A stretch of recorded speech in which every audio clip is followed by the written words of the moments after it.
우리 크리스찬들은요, 크게 세 가지에 관심이 있어야 됩니다. 하나님 말씀에 우리가 정통해야 되고요. 두 번째로는 사람에 대해 관심이 있어야 됩니다. 그리고 세 번째는 세상이 어떻게 돌아가는지에 우리가 알고 있어야 됩니다. 왜냐하면 우리 크리스찬은 우리 안에서만 있어야 될 존재가 아니라 분명히 세상 밖으로 나가 빛과 소금의 존재, 예수님의 제자로서의 증인의 삶을 살아야 되기 때문에 우리는 이 세 가지를 두루 이제 겸비하고 있어야 됩니다. 그렇죠? 이 자료를 보니까 좀 어떠세요? 좀 코로나 이후에 교인 수가 이제 급감해서 이제 회복하기 어렵게 이제 됐다고 합니다. 더 이상 이제 목사님이나 어떻게 보면 성직자에 대해서 이 사회적으로 존경하는 마음이나 이런 것보다 좀 편견이 점점 생기고 크리스찬이라는 거에 대해서 약간 사회적 편견이 점점 더 생겨나고 있습니다. 이런 과정에서 우리 믿는 자로서 우리 크리스찬들 어떻게 살아야 될까요? 어떻게 우리가 이 하나님 나라를 지키고 교회에서 복음을 전도할 수 있도록 영향력을 끼칠 수 있을까요? 진짜로 우리가 고민을 해봐야 될 것 같습니다. 오늘 주제랑 좀 맞닿아 있습니다. 이 질문과. 그래서 오늘 주제를 제가 정했는데요. 같이 한번 읽어볼까요? 시작. 원래 유대인 다시 이스라엘. 네. 이렇게 얘기하니까 유대인과 이스라엘에 대한 얘기냐 이렇게 생각할 수 있는데 맞습니다. 첫째는 그렇고요. 표면적으로는. 하지만 이면적으로는 사실 우리 안에 있는 정체성에 관한 문제입니다. 이스라엘 백성이 하나님을 떠나서 패망했을 때 많은 이스라엘 백성들이 하나님께 선택받은 우리 민족이 망하는 것에 대해서 본인들 스스로 믿지 못했습니다. 그러나 여러분 잘 아셔야 될 게 한 나라가 망하고 쇠하는 것은 딱 한 가지입니다. 모든 문제가 있겠지만 사실은 어느 시작부터 시작되냐? 정체성의 혼란. 그러니까 정체성의 혼미로부터 모든 문제의 시작이 있다라고 저는 오늘 이 말씀 본문을 보며 생각이 들었습니다. 지난 시간 잠깐 복습하고 한번 넘어가 볼게요. 우리 지난 시간 9장 제가 말씀드릴 때 로마서 9장 말씀드릴 때 어떤 얘기를 제가 주로 했나요? 바울의 근심, 또 바울의 속 깊은 마음 이런 것이 이제 9장에 시작된다고 얘기했었죠. 바울은 어떤 사람이었습니까? 네, 아시다시피 우리 신약 성경의 27권 중에 13권을 저술한 영적 거장이었습니다. 수많은 교회를 개척했고 많은 제자가 있었지만 그 안에 깊은 고민, 근심이 있었는데 그것은 뭡니까? 자기 동족, 이스라엘, 부모, 형제, 친척, 고륙이 예수님을 믿지 않은 것에 대한 마음의 근심이 있었습니다. 하나님께 선택받은 그 민족이 지금은 구원 밖에 벗어나서 이방인들보다 못한 존재가 된 것에 대해서 바울은 늘 마음에 근심이 있었습니다. 그래서 이제 9장부터는 본인의 진짜 하고 싶은 성토가 나오는데 자기가 그리스도랑 떨어지는 저주를 받을지라도 자기 동족 이스라엘이 다시 예수와 함께 붙어 있기를 원한다라고 자기에 있는 깊은 속마음을 나눕니다. 여러분 우리가 어떻습니까? 우리도 예수를 믿고 밖에서 많은 일도 하고 교회에 봉사헌신 하지만 정작 우리 부모 형제를 놓치는 경우도 많이 있지 않습니까? 그렇죠? 이 바울의 심정을 우리가 좀 지난 시간에 받자라고 했던 게 주요 내용의 이제 골자였습니다. 그리고 중요한 것은 로마서 9장에 접어들면서 이제 세 가지 관점으로 이 로마서 9장을 바라보자고 제가 얘기했는데요. 첫 번째 관점이 뭡니까? 이 개인의 구원을 넘어 우리 부모, 형제, 친척 구원을 넘어 북한 동족, 우리 북한 동포들에 대한 구원까지 우리가 간절히 바라면서 이 9장을 바라보자는 것이었습니다. 그리고 두 번째 관점은요. 로마서 저술 당시 이 로마 교회 안에 있던 이방인 크리스찬과 유대인 크리스찬들이 서로 분쟁이 많았죠. 다툼과 갈등이 많았는데 그것을 하나로 만들기 위해서 로마서를 저술했다고 합니다. 즉 오늘 우리 교회가 우리 YDP 하나교회가 새로운 신자들이 오고 함께 세가족으로 이룰 텐데 그럴 때 어떤 정확한 기준과 지침이 필요할 텐데 그 로마서가 그 말씀의 기준이 될 것이라고 제가 말한 바 있습니다. 그렇죠? 그리고 세 번째로는 실질적인 이스라엘. 오늘 이 9장에서 전하고자 하는 메시지. 마지막 때 이스라엘 민족의 회복. 그러니까 하나님의 장자로서 지금은 구원 밖에 벗어나 오로지 율법과 의를 지킴으로써 구원을 얻을 수 있다는 그 신념을 아직까지 버리지 않고 있습니다. 그래서 지금도 유대인은요 메시아를 기다려요. 예수가 메시아라는 것을 인정하지 않고 지금도 메시아를 기다려요. 이 구원 밖에 벗어난 원래는 하나님께 먼저 선택받은 이 선민들이 어떻게 하다 이렇게 됐는지 우리가 같이 이스라엘 회복을 위해서 함께 바라보면서 9장을 한번 살펴보자고 제가 말씀을 전했습니다. 그래서 오늘 본문 말씀 읽고 같이 시작해 보도록 하겠습니다. 함께 교독하겠습니다. 제가 먼저 읽겠습니다. 그들은 이스라엘 사람이라 그들에게는 양자됨과 영광과 언약과 율법을 세우신 것과 예배와 약속들이 있고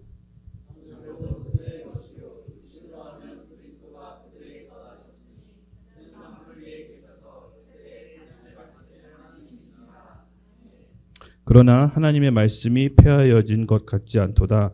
이스라엘에게서 난 그들이 다 이스라엘이 아니요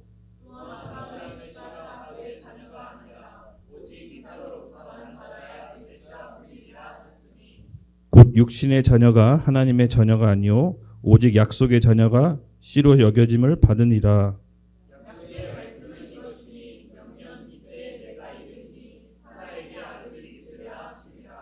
그뿐 아니라 또한 리브가가 우리 조상 이삭 한 사람으로 말미암아 임신하였는데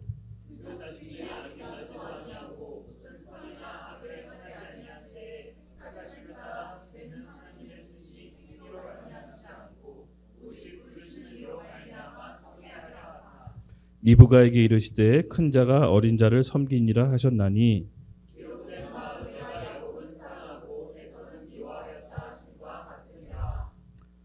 아멘, 아멘. 네, 오늘 본문 말씀인데요. 오늘 본문 말씀을 다 하진 못할 것 같아요. 오늘 본문 말씀은 대략적으로 좀 살펴보면은 3절, 그러니까 1, 2, 3절은 바울이 이스라엘 동족이 구원받지 못한 것에 대한 아픈 마음과 근심을 토로했다고 했죠.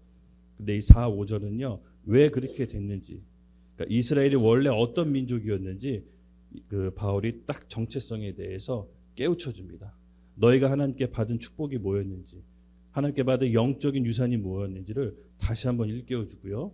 그리고 6절부터 13절까지는 그 부르심을 이루기 위해 어떤 과정을 밟아야 되는지를 바울이 설명하고 있습니다. 또 오늘은 4절에서 5절 이 정체성에 관한 부분에 대해서 다시 한번 살펴볼게요. 아까 서두에도 얘기했지만 결국은 모든 문제의 시작, 개인도 마찬가지고요. 공동체도 마찬가지고 교회도 마찬가지고 국가도 마찬가지고 정체성이 흐릿해진 데서부터 모든 문제가 조금씩 생겨납니다. 그래서 오늘 이 바울이 이스라엘 민족에게 말하고자 하는 것이 뭐냐면 너희가 원래 어떤 민족이었냐, 너희가 하나님께 받은 영적 유산이 무엇이냐라고 정체성에 먼저 이제 살펴보고자 합니다. 네, 이 4절 첫 시작을 이렇게 얘기합니다. 바울이 그들은 이스라엘 사람들이라 첫 서두를 매기합니다. 여러분 잘 아시다시피 좀 로마서 전체에 이스라엘이라고 얘기가 이 9장에 처음 나옵니다. 저랑 이렇게 로마서 강연하면서 느꼈겠지만 그 전까지는 뭐라고 얘기했냐면 유대인이라고 얘기해요. 유대인이라고 얘기하다가 갑자기 이스라엘 사람들이라고 국가 이름을 부릅니다. 네. 이것이 뭐냐면요, 이스라엘 사람이 어떤 사람들인지, 그 부르심이 뭔지, 정체성이 뭔지 다분히 의도를 갖고 국가 이름을 지금 부르는 겁니다. 유대인은 이방인들과 대조하면서 얘기하기 위해서 유대인이라는 용어를 1장부터 8절까지 많이 썼다면 이제 국가 이름을 들어서 니들의 정체성이 뭐냐라고 그 이후에 설명하기 위해서 이스라엘 사람들이라라고 외치는 겁니다. 네, 이스라엘 사람, 이스라엘, 하나님의 선택과 부르심이 있습니다. 여러분 이 이스라엘은 원래 누구의 이름이었죠? 야곱. 네. 야곱이 이제 이스라엘의 이름, 민족적 국가적인 부르심의 이름을 받았는데 여러분 성경을 읽다 보면 한 가지 주목하는 점을 발견할 수 있을 거예요. 하나님께서 어떤 비전의 확정인가 부르심이 바뀔 때 이름을 이제 바꿔주십니다. 그렇죠? 원래 이스라엘의 이름은 누구였죠? 야곱이 이스라엘로 불리면서 개인적인 비전이 국가적인 비전으로 확장됩니다. 그렇죠? 아브라함이 아브라함으로 되면서 개인적인 그런 부르심이 민족적 부르심, 열국의 아비가 된다. 너로 인해 복을 받을 것이다라고 민족적 부르심으로 비전이 확장됩니다. 그리고 시몬이 베드로란 이름으로 바뀌면서 개인이 교회로 확장됩니다. 비전. 그래서 여러분 이름을 바뀌었다라는 것은요. 성경적으로 봤을 때 이제 비전이 확장됐다는 뜻이고 부르심이 달라졌다는 뜻입니다. 근데 이 세 가지의 공통점은 뭐냐면요. 자기가 이름을 바꾸는 것이 아니라 외부에서 이름을 바꿔줍니다. 우리 교회에도 이름이 바뀐 사람 있죠. 근데 우리 순종이 담대 결코 우연이 아닙니다. 이름이 바뀐 게 여러분 우연이 아니에요. 기분이 어때서요? 이름이 바뀌고 난 후, 전후 뭔가 마음가짐이 달라진 것 같지 않으세요? 단순히 그 차원을 넘어서 비전이 확장된 겁니다. 하나님이 뭔가 부르심이 있다라는 거예요. 이젠 계획이 바뀌었다라는 거예요. 이제 이 삶이 개인적인 삶이 아니라 공동체적인 삶으로 확장됐다는 겁니다. 비전이 바뀌었다는 것입니다. 왜냐? 스스로 바꾼 게 아니라 누가 와서 바꿔줬잖아요. 그렇죠? 저는 이게 영적인 일이라고 봐요. 그래서 그 이름 안에 있는 그 순종과 담대는 하나님의 계획이 있을 줄로 믿습니다. 기쁘게 받으십시오. 네. 그래서 이스라엘이라고 하는 이름을 이제는 국가적인 공동체로 바울이 얘기하면서 그 이스라엘의 영적인 축복을 어디서부터 받았는지를 다음 구절에 이제 나열하기 시작합니다. 나라고 규정할 때 나는 사실 이제 정체성을 규정하는 겁니다. 예. 나라는 이름에 정체성이 달려 있어요. 이게 되게 영적인 건데요. 옛날에 우리 일제 시대 때 일본이 민족 문화 말살 정책으로 가장 먼저 했던 거 기억나세요? 이름 바꾸잖아요. 이름. 김성환을 뭐 예를 들어서 나카무라로. 예. 왜 그런 줄 아세요?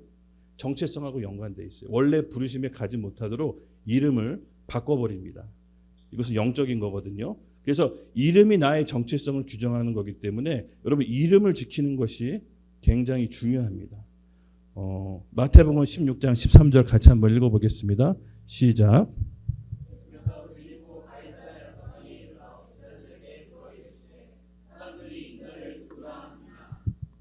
네, 여러분 빌립보 가이사라 이스라엘 땅에 로마 황제의 이름을 딴 지명이 있습니다. 그렇죠? 분명히 이스라엘 땅인데 어느 한 도시에 로마 황제 가이사라는 이름이 뗐습니다. 그게 무슨 말이냐면은 좀 이스라엘이 망했다라는 겁니다. 이스라엘 땅이 망해서 로마의 지배를 받았다는 거예요. 도시 이름이 가이사라는 황제 이름으로 바뀌었습니다. 그곳에서 제자들에게 예수님이 묻고 있는 거예요. 잘 들어보세요. 사람들이 나를 누구라 하느냐? 이 말은 곧 너희가 왜 망했냐라는 거예요. 하나님 백성을 선택받은 너희 민족이 왜 지금 망해서 있느냐?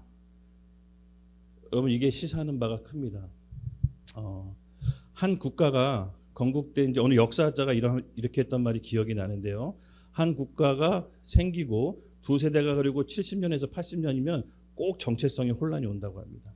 그 정체성의 혼란이 왔을 때 국민들이 그 정체성을 잘 확립하면 100년, 200년을 더 갈 수가 있는 것이고 그 정체성을 붙잡지 못하면 망국으로 치닫는다고 합니다. 여러분 우리가 1948년 대한민국이 건국되고 6.25 분단 이후 지금 70년이 넘었습니다. 두 세대가 흘렀습니다. 여러분 혹시 아세요?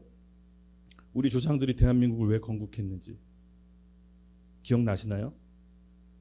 왜 굳이 우리 조상들이 동족 상전의 비극 300만 명을 죽어가면서 이 대한민국을 지켰는지 이유 아세요?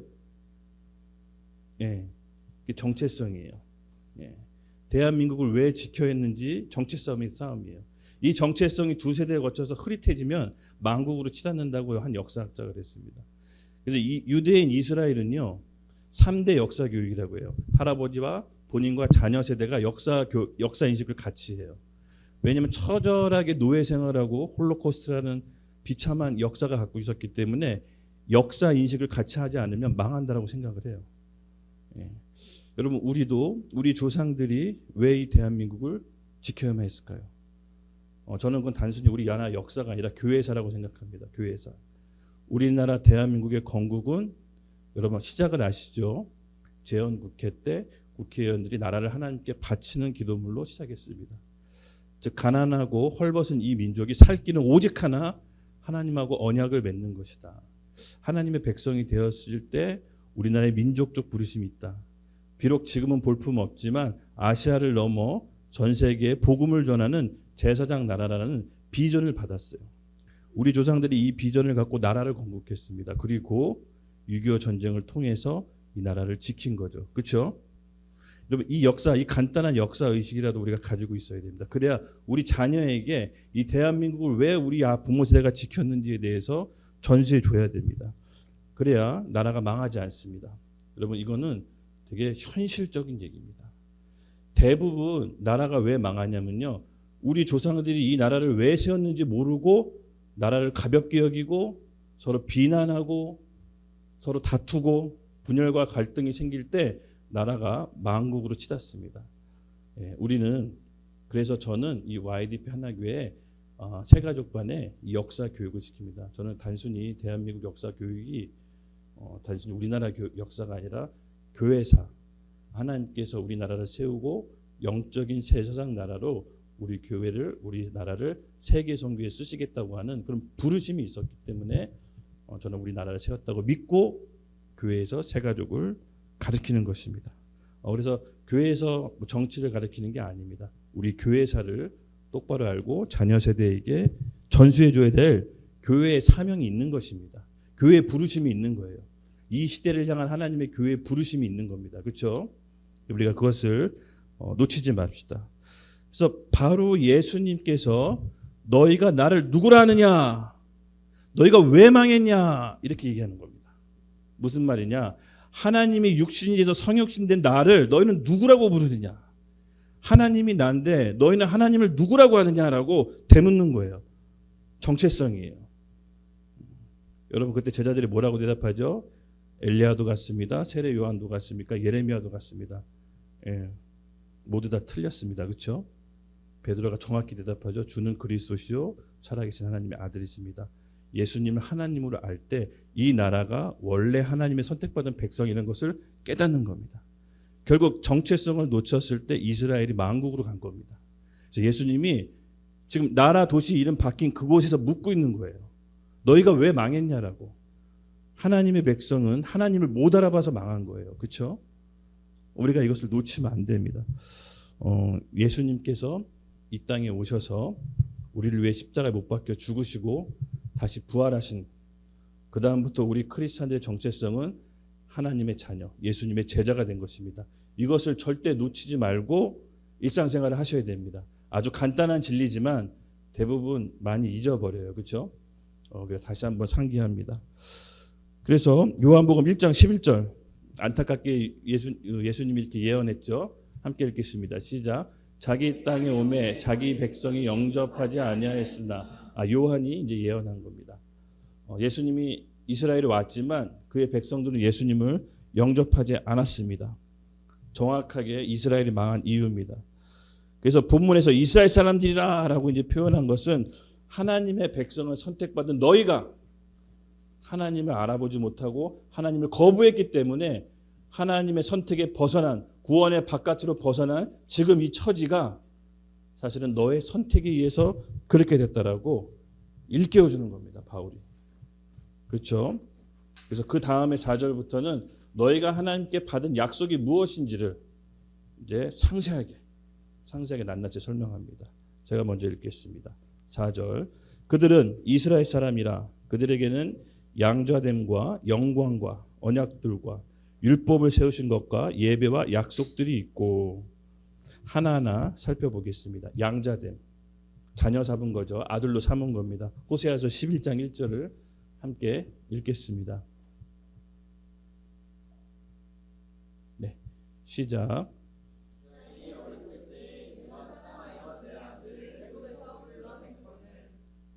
아멘. 직접 하나님께서 내 아들이라고 말씀하십니다. 내 아들을 이스라엘에서 불러냈다. 장자됐습니다. 여러분, 모든 민족 가운데 이스라엘을 하나님을 먼저 택하셔서 그들로 하여금 전 열방이 복을 받게 하는 게 이스라엘의 부르심이었습니다. 그 부르심은 에덴 동산 때 아담과 하와가 실패했던 그 하나님 나라, 그들은 에덴 동산의 시스템을 전 지구적으로 확장해서 하나님 나라를 이루는 것이었는데, 아시다시피 아담과 하와가 실패했죠. 그 죄로 말미암아 그 유업이 다시 이스라엘 백성으로 온 것입니다. 그래서 이스라엘 백성으로 말미암아 하나님께 받은 복이 열방 가운데 퍼지게 하는 게 이스라엘 백성의 부르심이었습니다. 그러나 그 이스라엘 백성이 하나님을 거부했습니다. 그래서 그들은 양자됨, 하나님께 먼저 선택받았음에도 불구하고 구원밖에 벗어나기만 처지에 있는 것입니다. 그리고 둘째 영광. 예, 영광이 있다고 합니다. 우리 출애굽기와 역대하 같이 말씀이 함께 있는데 함께 읽겠습니다. 시작. 구름이 회막에 덮이고 여호와의 영광이 성막에 충만하매 제사장들이 그 구름으로 말미암아 능히 서서 섬기지 못하였으니 이는 여호와의 영광이 하나님의 전에 가득함이더라. 아멘. 영광. 구약 시대 하나님의 영광이 어디 임했냐면요. 모세의 성막. 그렇죠? 성막에 하나님의 영광이 임했습니다. 그리고 성전. 여호와의 영광이 하나님의 전에 가득함이더라. 성전. 즉 구약 시대 하나님의 집은 성막과 성전이었습니다. 그때 하나님의 영광이 임하고 하나님이 임재하셨습니다. 그렇게 하나님이 임재하신 성막과 성전에 하나님이 통치하고 다스리셨습니다. 그렇죠? 구약 시대는 그랬다면 오늘날 신약 시대에서는 하나님의 영광이 어디에 임할까요? 퀴즈. 네, 딩동. 할렐루야. 정답 맞습니다. 오늘날 신약 시대의 성전이 어디죠? 성령이 거하시는 우리 몸. 우리가 하나님의 임재가 있는 곳입니다.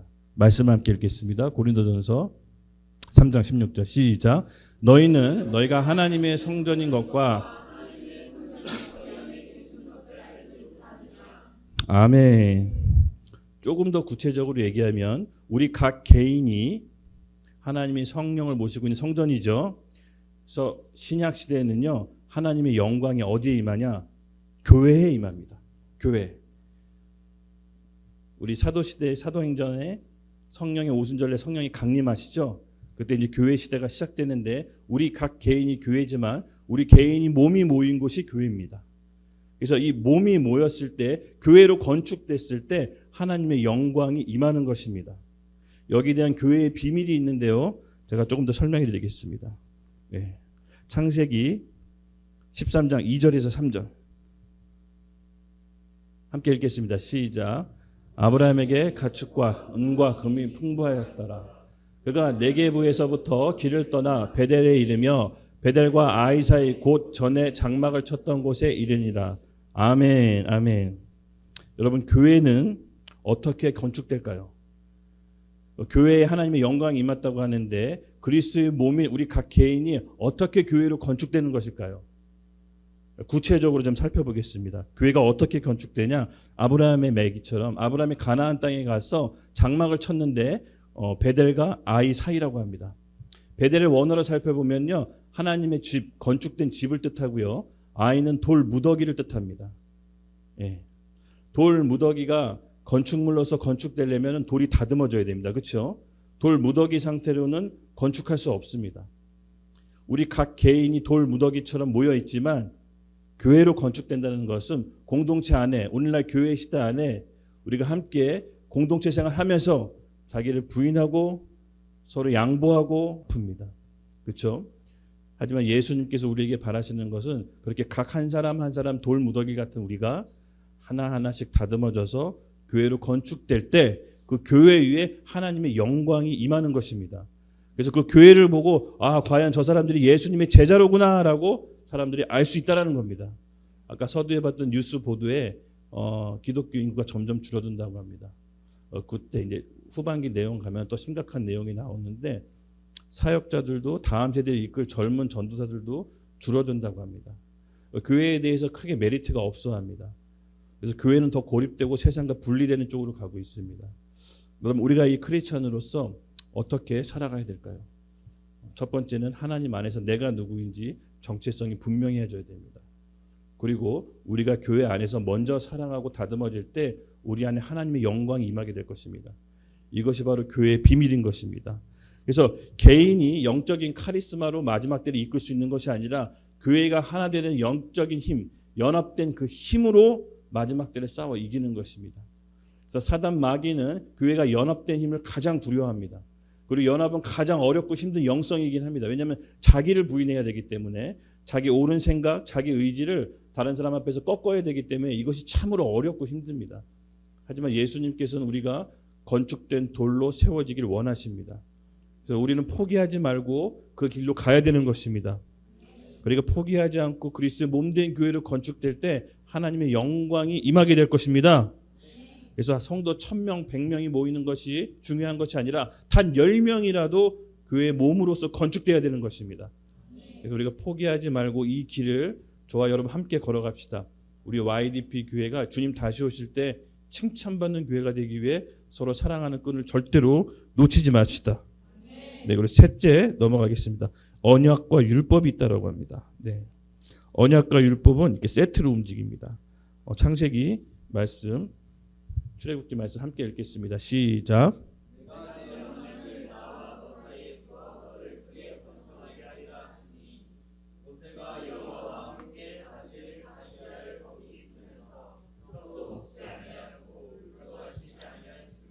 여호와께서는 언약의 말씀 곧 십계명을 그 판들에 기록하셨더라. 아멘.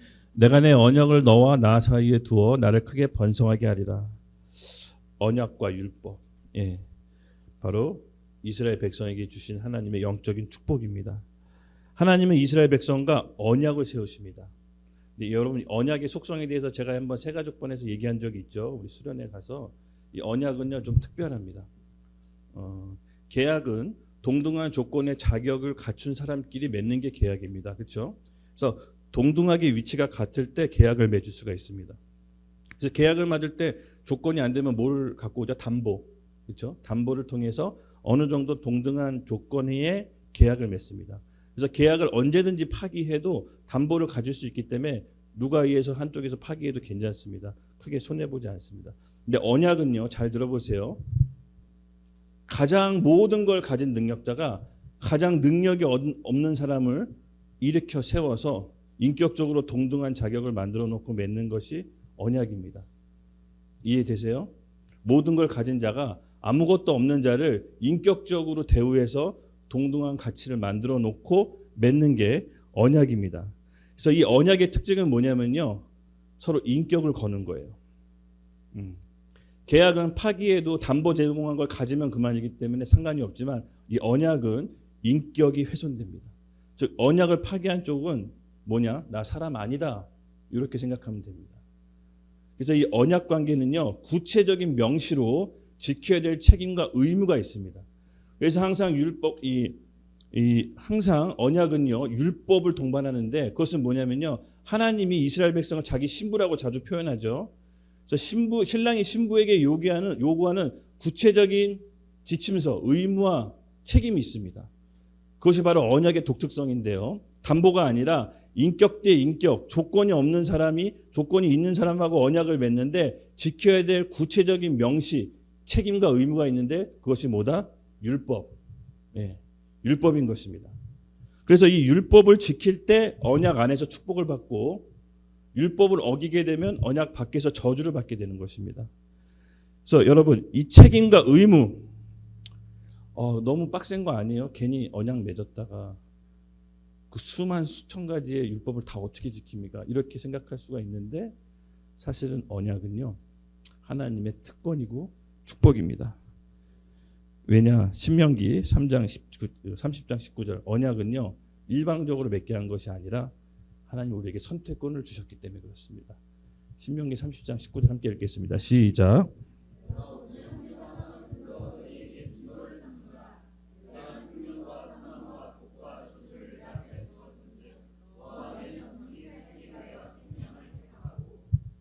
아멘.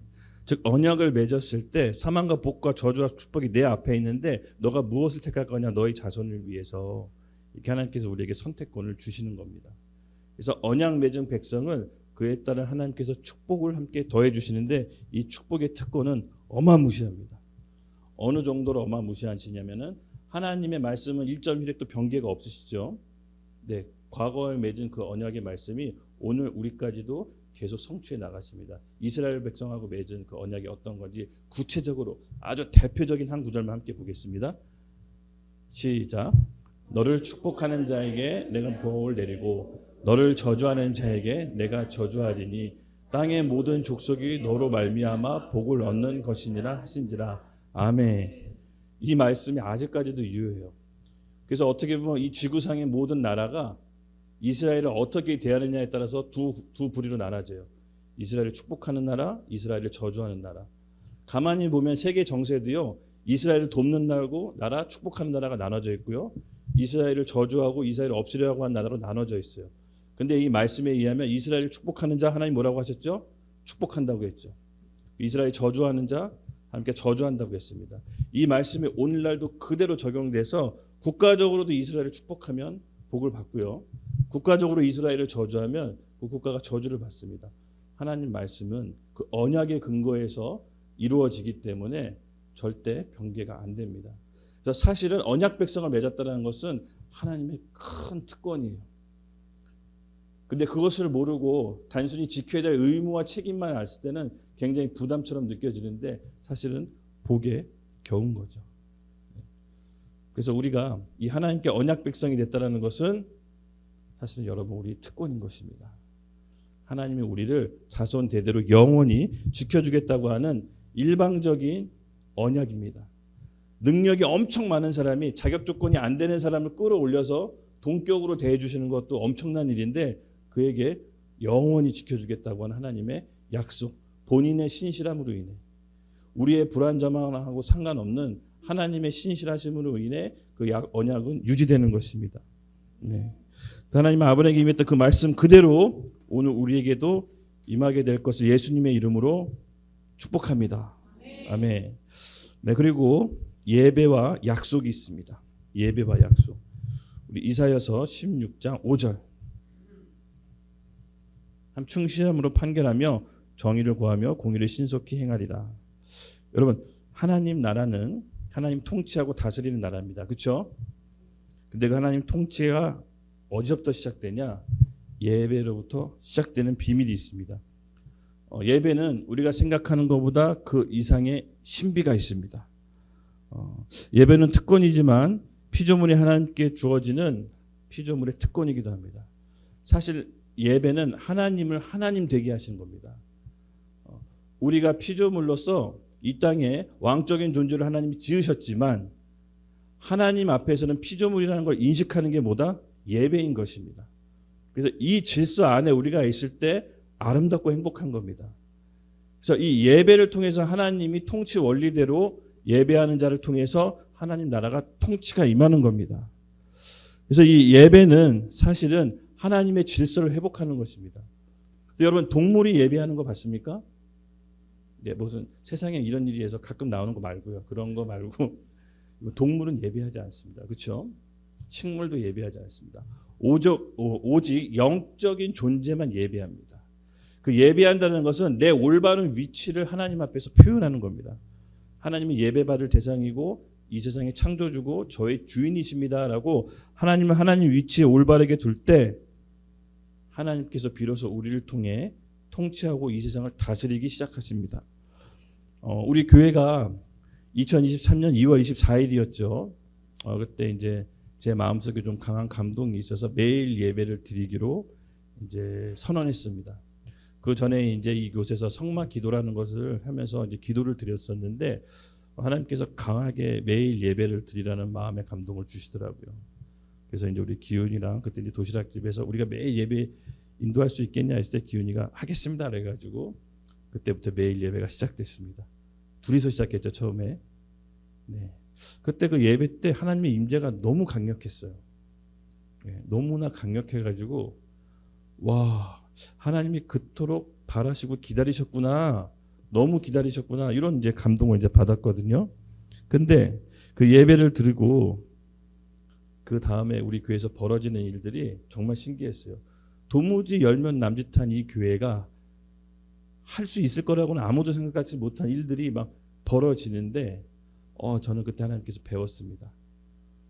하나님께 신령과 진정으로 드리는 예배자를 통해서 하나님의 통치가 임한다라는 거죠. 예, 그래서 막 큰 컨퍼런스도 준비하고 사회, 문화 지금도 우리 연극 준비하잖아요. 그렇죠? 큰 교회가 연극 준비한 줄 알아요 사람들이. 그래서 어떤 사람이 저한테 그 목사님들이 제 같이 밥 먹었잖아요. YDP 교회는 도대체 몇 명이야? 그래서 13명이요.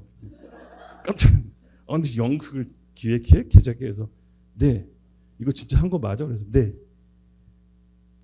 그분들은 비밀을 모릅니다.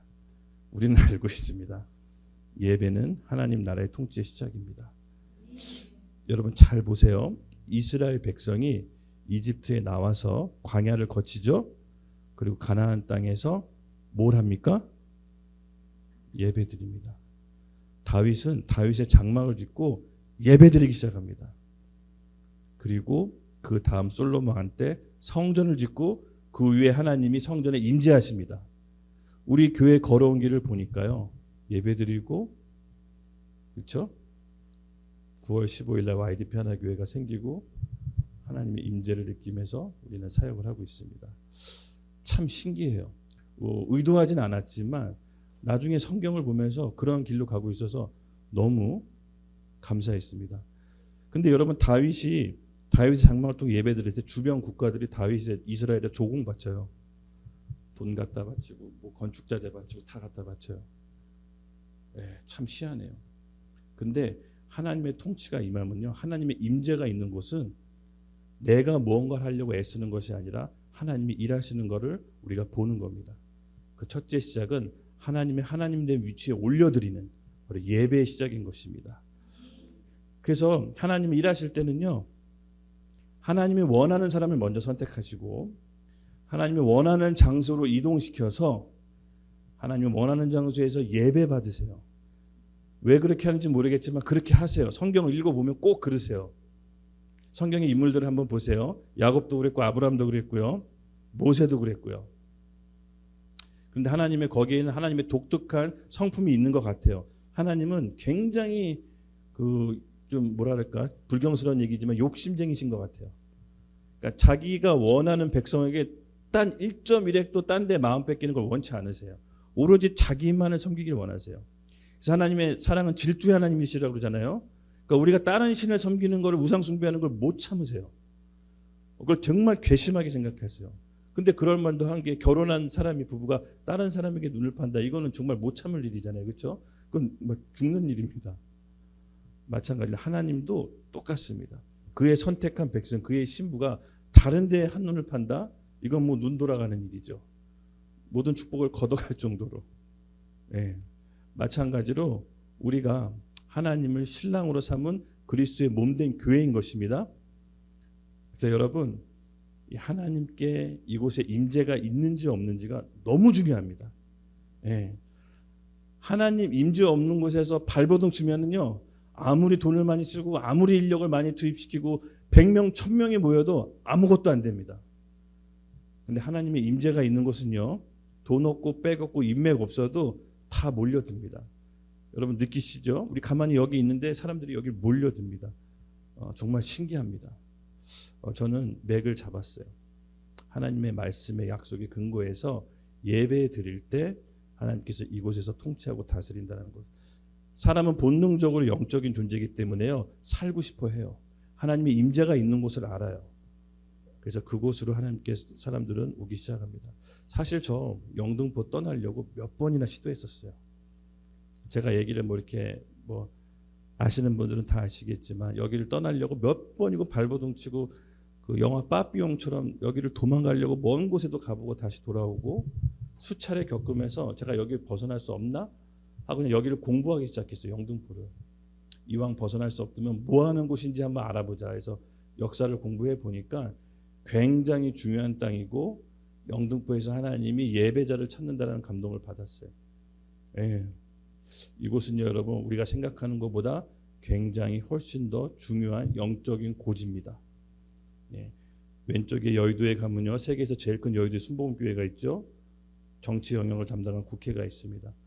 그리고 여의도 금융가가 만몬신이 지배하고 있습니다. 그리고 방송국 KBS가 있고요. 힘과 권력이 집약된 곳입니다. 종교의 영, 돈의 영, 권력의 영이 이곳을 딱 틀어잡고 있습니다. 근데 이곳에 누군가는 하나님께 예배받기 원하신다는 감동이 있었습니다. 그래서 제가 그냥 어차피 벗어나지 못할 바에 하나님께서 이곳에 예배받기를 원하시는구나. 그래서 예배를 드리기 시작한 겁니다. 그랬더니 정확하게 예배가 있는 다음에 장막을 통해서 성전이 건축되듯이 9월 15일에 교회가 세워졌습니다. 저는 결코 우연이 아니라고 봅니다. 예배를 통해서 하나님 나라의 통치가 풀어지게 되는 것입니다. 그리고 중요한 것은요, 제가 오늘 꼭 얘기하고 싶은 말입니다. 예배와 약속. 왜 말씀에 예배와 약속을 같이 썼느냐? 제가 내린 그 하나님께서 주신 감동이 있는데요. 예배는요, 이전 세대, 우리 부모 세대가 하나님께 받았던 약속이 우리 세대에게 풀어지게 하는 열쇠가 된다라는 감동이 있었어요. 그게 무슨 말이냐면요. 로마서 4장 16절 우리 함께 읽겠습니다. 시작.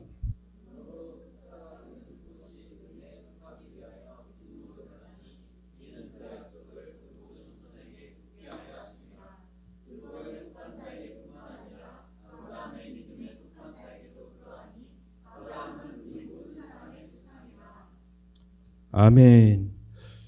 왜 다윗이 이스라엘의 정체성을 얘기하고 이스라엘이 하나님께 받은 축복을 얘기할 때 예배와 약속을 묶어놨을까 좀 고민했을 적에요. 하나님께서는 예배를 통해서 하나님의 나라 통치가 풀어진과 함께 동시에 약속을 묶어놓은 이유는 바로 우리가 당대에서 잘해서 받았던 하나님의 축복이 아니라 이상하게 내가 받을 복이 아닌데 받고 있는 복이 있다거나 우리 교회가 받을 만한 복이 아닌데 복이 오는 경우 저는 하나님께서 이 문구를 보여주셨거든요. 그것은 예배는요. 우리 부모 세대, 이전 세대가 받았던 하나님께 약속이 우리에게 풀어지는 열쇠가 된다는 사실을 좀 감을 잡았어요. 그래서 예배는 굉장한 신비가 있는데요. 여러분 우리가 받을 만한 복이 아닌데 받은 게 여러분 있어요. 잘 생각해 보면 많은 겁니다. 사실은 우리 부모 세대가 받았던 하나님께 받았던 눈물로 씨를 뿌리며 기도했던 그 응답이 오늘 우리에게 이루어지는 경우가 좀 많다라고 봅니다. 그래서 아마 예배와 약속을 하나님께 묶어놓으신 것 같아요. 우리 로마서 4장 16절에는 그 약속을 그 모든 후손에게 굳게 하려고 이렇게 표현되어 있습니다. 그래서 예배와 약속은 세트로 움직이는데 예배를 통해서 우리 부모 세대, 이전 세대가 하나님께 받은 약속이 오늘 우리에게 흘러 들어오게 하는 축복의 키가 되는 줄로 저는 믿습니다. 그래서 내가 받을 만한 복이 아닌데 우리 교회가 받을 만한 복이 아닌데 왜 우리한테 왔을까? 저는 예배와 약속이 함께 있다는 것에 주목하게 되었습니다. 그럼 우리가 예배가 풀어지게 하나님의 통치가 풀어진과 함께 동시에 우리 이전 세대가 받았던 함께 약속이 오늘 우리에게 풀어진 줄로 좀 믿습니다. 그래서 예배의 신비와 비밀을 아는 사람에겐 결코 포기할 수 없는 것이 예배인 것입니다. 예배는 하나님과 우리의 올바른 위치를 정립하고 내가 하나님 앞에서 피조물이라는 사실을 인식하는 겁니다. 창세기 때 아담과 하와가 싸웠던 그 전쟁이 오늘 우리도 하고 있는 것입니다. 사단은 아담과 하와를 죄를 짓게 하면 하나님과 단절시켰죠. 그리고 정체성을 흐릿하게 했습니다. 이 선악을 먹으면 눈이 밝아져서 하나님과 같이 된다. 아니죠. 우리는 하나님과 같이 될 수가 없습니다. 우리는 피조물이고 하나님께 예배해야 될 존재인 것입니다. 그래서 오늘 여러분 우리들의 싸움은 어디냐면요. 정체성의 싸움이에요.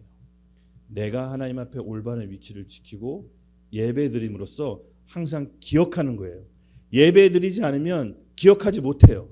그래서 매일 예배를 통해서 내가 하나님 앞에서 누군지 정체성을 확인하고 그 자리를 지킴으로 하나님이 내 삶을 통해 통치하라고 하시는 비밀이 있는 것과 동시에 우리 이전 부모 세대가 받았던 하나님의 약속들이 오늘 우리에게 흘러들어오게 되는 것입니다. 오늘 우리가 이 약속의 말씀을 붙잡고 갑시다. 히브리서 39장에서 40절. 네, 우리 같이 함께 읽겠습니다. 시작.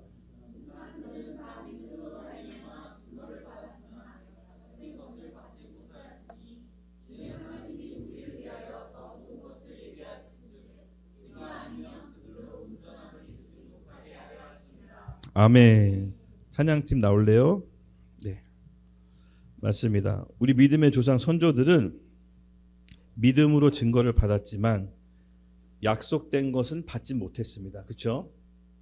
그 약속된 것을 우리로 하게끔 예비하게 하사 우리를 온전함을 이루게 하기 위해서 약속됐다고 합니다. 그것이 뭡니까? 그리스도. 그리스도. 그래서 말씀의 결론에 지금 다다른데 결국은 우리가 찬양드리고 예배드릴 대상이 누구냐? 예수 그리스도. 예수 그리스도. 그 말씀의 반석.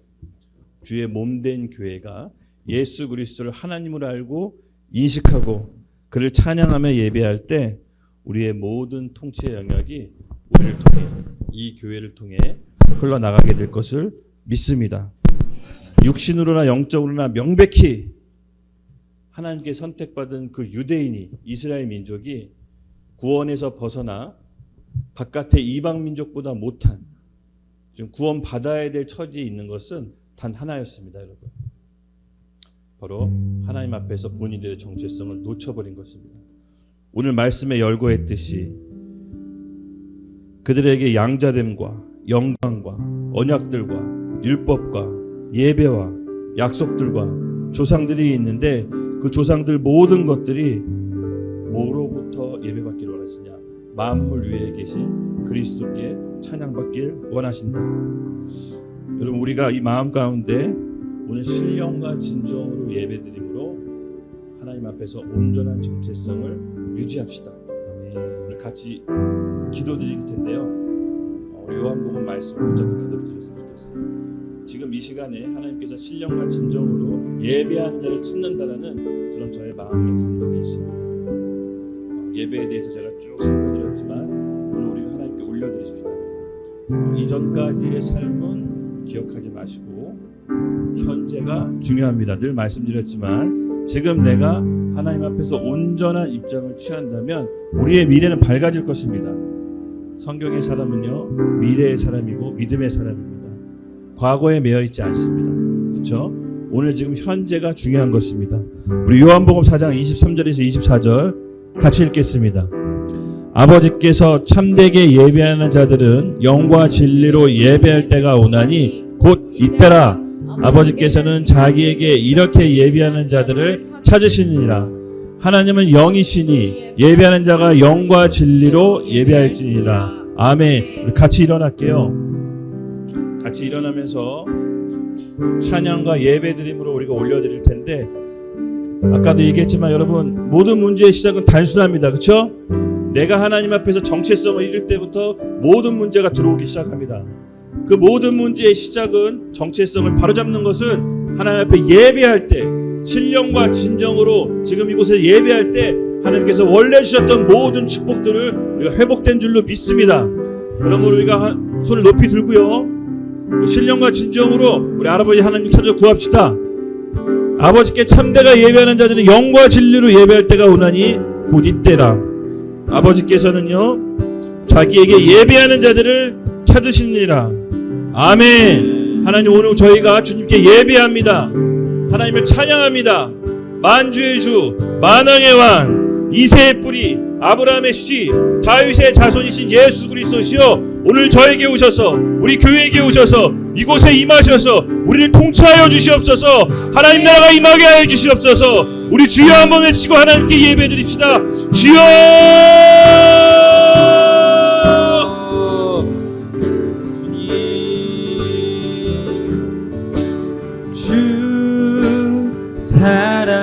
사랑합니다.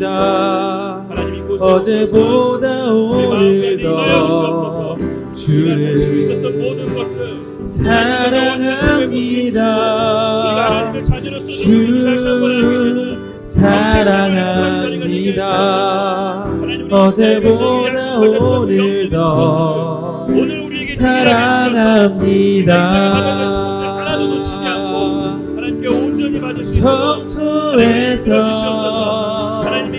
거리에서 광야에서 깊은 골짜기에서 기쁠 때도 슬플 때도 주님만 사랑합니다. 성소에서 거리에서 광야에서 깊은 골짜기에서 기쁠 때도 슬플 때도 주님만 사랑합니다. 밤이나 낮이나 어제나 언제나 오늘도 영원히 주만 찬양해. 괴롭고 슬플 때 낭망하여 넘어져도 언제나 주만 찬양하겠네. 밤이나 낮이나 언제나 오늘도 영원히 주만 찬양해. 괴롭고 슬플 때 낭망하여 넘어져도 언제나 주만 찬양하겠네. 나의 소망 되신 주, 나의 소망 되신 주, 주를 바라봅니다. 다시 오실 나의 왕 예수, 주를 기다립니다. 밤이나 낮이나 어제나 오늘도 영원히 주만 찬양해. 괴롭고 슬플 때 낭망하여 넘어져도 언제나 주만 찬양하겠네.